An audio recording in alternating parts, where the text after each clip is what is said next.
My YouTube family, welcome to my channel. आप सभी का हमारे YouTube channel Reema stories of world में स्वागत है। उम्मीद करते हैं आप सभी बढ़िया होंगे। फ्रेंड्स, तो आ गई है आप सभी के लिए एक और नई मज़ेदार और जोरदार कहानी। तो कहानी शुरू करने से पहले अगर आपने हमारे चैनल को सब्सक्राइब नहीं किया है तो अभी कर ले और बेल आइकन दबाना बिल्कुल भी ना भूलें, ताकि हमारे हर न्यू वीडियो की नोटिफिकेशन आपके पास सबसे पहले पहुंचे। तो चलिए आपका ज़्यादा समय न लेते हुए कहानी शुरू करते हैं। अपनी सास से पीछा कैसे छुड़ाऊं?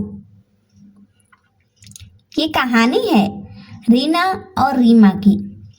उन दोनों की सास उन दोनों को बिल्कुल पसंद नहीं थी, क्योंकि वो हमेशा किच-किच करती रहती थी। पर वीडियो के लास्ट में जो ट्विस्ट आएगा और जो राज खुलेगा, उसे सुनने के बाद तो आप सभी दंग रह जाएंगे। इसलिए कहानी अंत तक जरूर सुने। बीच बीच में स्किप तो बिल्कुल भी ना करें, वरना आपको समझ ही नहीं आएगा कि कहानी क्या है। तो चलिए शुरू करते हैं। सुबह सुबह सासू माँ आकर चिल्लाती है, अरे ओ रीना, अरे ओ रीमा, कहाँ हो दोनों करमचलियो? जल्दी बाहर आओ, सूरज निकल आया, अभी तक सो रही है। रीमा और रीना बाहर आती है। क्या हुआ माँ जी, क्यों सुबह सुबह चिल्लाती रहती हो आप? वही तो, इनको तो कुछ अक्ल ही नहीं है। बस सुबह हुई नहीं कि चिल्लाना शुरू। भले कोई सो रहा हो, बैठ रहा हो, कुछ काम कर रहा हो, इनको तो कुछ मतलब ही नहीं है। छोड़ो दीदी, चलो हम अपना काम करते हैं। रीमा और रीना यही कहकर वहां से निकल गई। सासू माँ फिर चिल्लाने लगी, अरे तुम दोनों को तो मेरी बातें बस मजाक लगती है। मैं जिस दिन मर गई ना, उस दिन तुमको अक्ल आएगी। बहुत मुझको बुरा भला बोल रहे हो तुम लोग, बहुत ज्यादा बोल रही है। तुम्हारी माँ ने तो तुम्हें यही संस्कार दिए हैं। तभी अचानक सासू माँ की बेटी उसके ससुराल से आ जाती है भागकर, और कहती है, मम्मी मम्मी, अब मैं ना अपने ससुराल वापस नहीं जाऊंगी।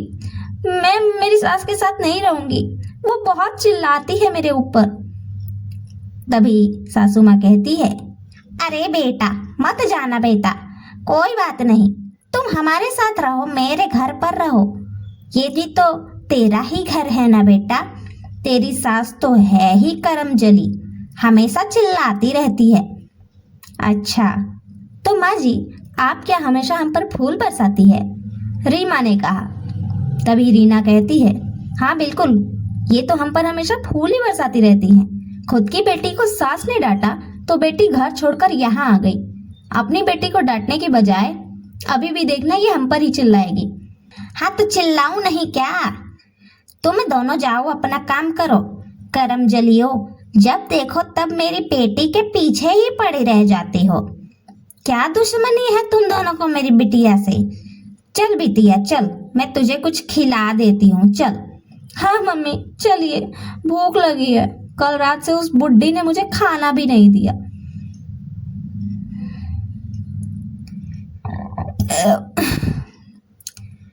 रीमा और रीना पूछती है, माँ जी खाने में क्या बनाना है?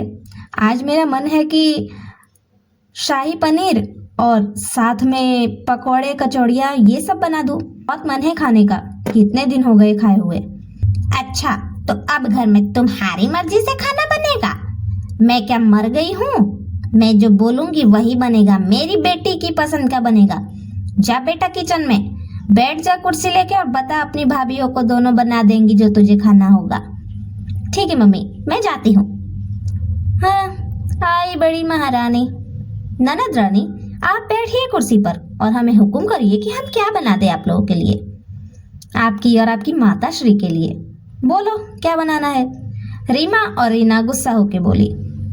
तभी कहती है ननद रानी, भाभी आप लोग ना मेरे लिए रोटी बना दो, और उसके बाद कढ़ाई पनीर बनाना, और उसके बाद मेरे लिए कचौड़ी भी बना देना, और मीठे में मुझे जलेबी गुलाब जामुन भी दे देना। और हाँ, पेड़े भी बना देना, बहुत मन कर रहा है खाने का।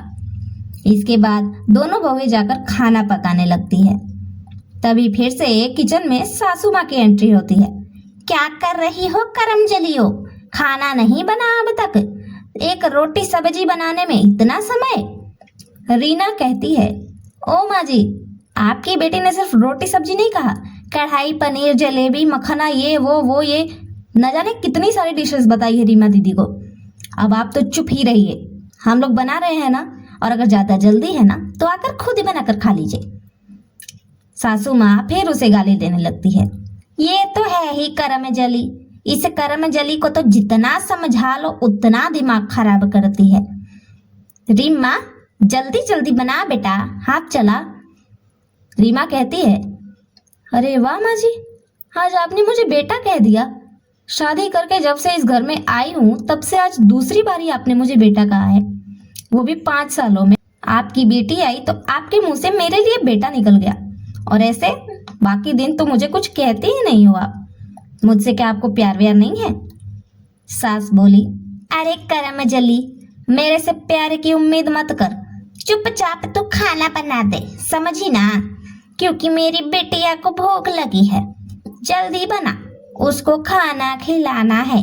रीना बोली, हाँ दीदी, छोड़ो इन लोगों को, माँ बेटी को छोड़ो, हम अपना काम करते हैं, हमें भी तो भूख लगी है ना, हमें भी तो खाना है, चाहे जो मिले खाना तो पड़ेगा ही।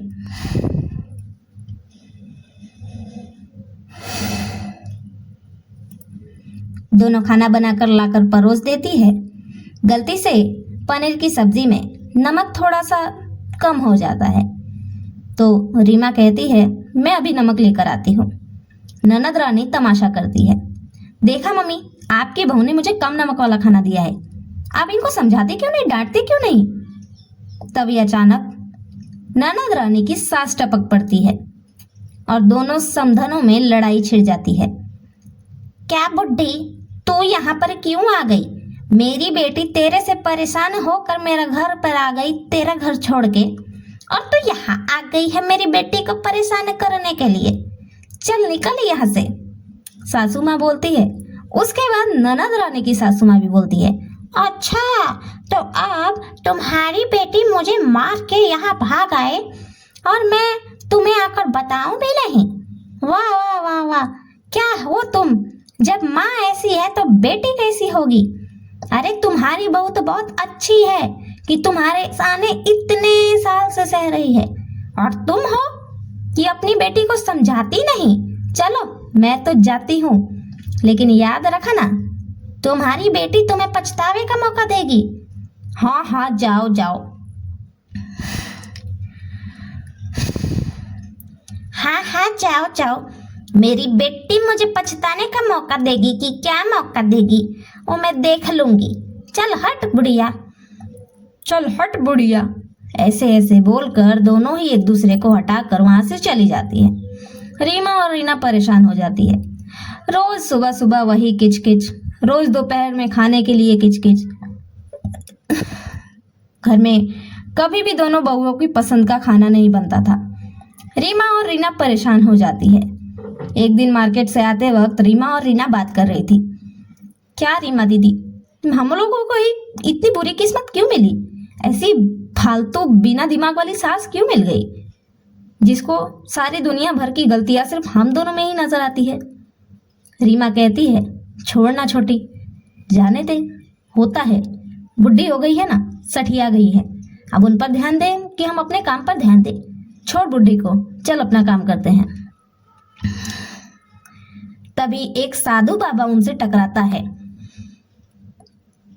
जो कहता है, मैं तुम्हारे चेहरे पर पढ़ सकता हूं बेटो,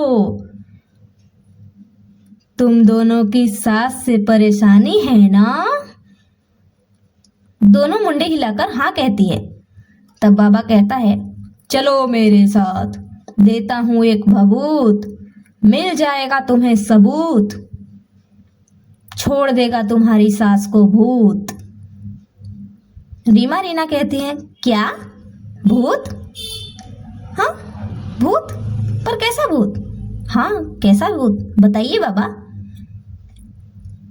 बाबा बताता है तुम्हारी सास के ऊपर साया है जिसकी वजह से वो तुम दोनों को ही परेशान करती है। वो हटाने के लिए मैं दूंगा तुम्हें भभूत।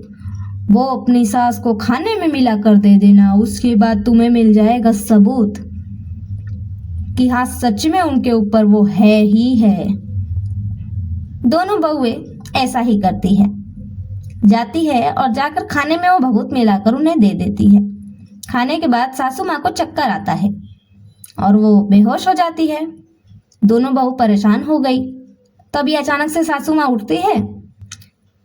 बहू, मुझे पानी पिला देना, बहुत प्यास लगी है। रीना कहती है मैं नहीं पिलाने वाली, जब देखो तब इनकी नौकरी बजाते रहो। रीमा कहती है रुक मैं लेकर आती हूँ। उसके बाद बुड्ढी बोली, मतलब सासू माँ बोली, नहीं बेटा, तुम लोग मत लड़ो आपस में, मैं खुद ही जाकर ले आती हूँ। मुझे पानी पीना है तो मैं ही लाऊंगी ना। अब हर रोज का सासू माँ का व्यवहार बदलने लगा। वो दिन पर दिन दोनों बहुओं से एकदम प्यार से रहने लगी। ना किसी बात पर चिल्लाना, ना बोलना, ना डांटना, ना मारना, ना गाली देना। और उनकी ये लैंग्वेज, अरे करम चली, ये तो जैसे सुने हुए दोनों बहुओं को जमाना हो गया था। दोनों बहुओं का ये सवाल था कि अपनी सास से पीछा कैसे छुड़ाए, पर अब जब पीछा छूट रहा था तो दोनों को खटक रहा था। आखिर ऐसा क्या था उस भभूत में जो एक बार देने पर ही सासू माँ पूरी की पूरी सुधर गई। रीना कहती है छोड़ो ना दीदी, सुधर गई तो अच्छी बात है ना। पर रीमा कहती है नहीं छोटी, कुछ तो बात है। वो भभूत जादुई तो नहीं था, जरूर उसमें कुछ ऐसा था जिससे सासू माँ की बुद्धि भ्रष्ट हो चुकी है। मतलब उनका दिमाग सुन्न हो गया है। वो किसी से कुछ बोलने की, कहने की ताकत में ही नहीं है। तू देख रही है ना, वो ना ही खाना मांगती है, ना कपड़े मांगती है, और जब देखो तब कभी सोई रहेंगी, कभी बैठी रहेंगी। पहले की तरह सिलाई बुनाई भी नहीं करती और एकदम सुन्न होके बैठी रहती है। रीना ने कहा हाँ दीदी, बात तो सही है, ये तो है। माँ जी अब पहले की तरह चुलबुली भी नहीं रही। हाँ सुधर तो रही है पर बहुत ज्यादा सुन्न हुई जा रही है। रीमा कहती है लगता है पता लगाना पड़ेगा उस बाबा की सच्चाई। दोनों बहुएं चुपके चुपके बाबा के पास जाती है और अपना अपना रूप बदल कर जाती है। पूछती है बाबा से, बाबा बाबा, हमारी सास बहुत बेकार है, हम उन्हें कैसे ठीक करें? बाबा ने फिर एक भभूत दिया और कहा ये अपनी सास को खाने में मिलाकर खिला देना। और उस भभूत को लेकर दोनों बहुएं गई अस्पताल। डॉक्टर को दिखाया, कुछ रिपोर्ट नहीं मिली। फिर वो मिली एक साइंटिस्ट है। साइंटिस्ट से दिखाने के बाद पता चला कि उसमें ऐसे केमिकल का यूज किया गया है जिससे दिन पर दिन कोई भी झगड़ालू इंसान हो या ज्यादा बोलने वाला इंसान हो, वो चुप होता जाएगा। उसके दिमाग पर ऐसा असर पड़ता है जिससे कि वो इंसान कभी भी किसी से बोलने की, झगड़ा करने की या अपने लिए सही गलत पर बोलने का हिम्मत ही नहीं रख पाएगा। उसकी मेंटल हेल्थ ऐसी हो जाएगी जैसे वो सुन्न हो, जिंदा लाश हो। तब जाकर पता चला इस ढोंगी बाबा का सच। सबसे पहले तो दोनों बहुओं ने आकर सबूत के साथ ढोंगी बाबाओं को जेल भिजवा दिया। उसके बाद गई अपने सास को लेकर डॉक्टर के पास, सारी बात बताई, अपनी सास का इलाज करवाया। उसके बाद लगभग कुछ महीने लग गए सास को ठीक होने में। पर जब सास ठीक हुई तब पहली बार उन्होंने जब बोला, अरे ओ करम जलियो, कहाँ हो दोनों? जल्दी मेरे लिए पानी और मेरी दवाई लेकर तो आओ। मर गई हो क्या दोनों? माँ ने कुछ संस्कार ही नहीं दिए हैं। तब जाकर दोनों बहुएं के कलेजों को ठंडक पड़ी। ओहो, काश हमारी सासू माँ वापस आ गई दीदी। हाँ छोटी, सही बात है। चल अब उनको दवाई और पानी दे दे, वरना हमारी माँ बहन तो एक कर ही रही हैं, पता नहीं और किसकी किसकी कर दे। दोनों बहुएं जाकर दवाई और पानी देती है और फिर से घर में रोज सुबह शाम की वही किचकिच शुरू। पर इसी से घर में सुकून था। अरे ओ करम जली, कहाँ मर गई दोनों? जी माँ जी, आई आई। हाँ माँ जी, आई मैं भी। तो फ्रेंड्स, ये थी हमारी आज की कहानी। आज सभी को कहानी कैसी लगी ये कमेंट बॉक्स में ज़रूर बताइए। और कहानी अच्छी लगी हो तो ज़्यादा से ज़्यादा शेयर ज़रूर करें। Thank you.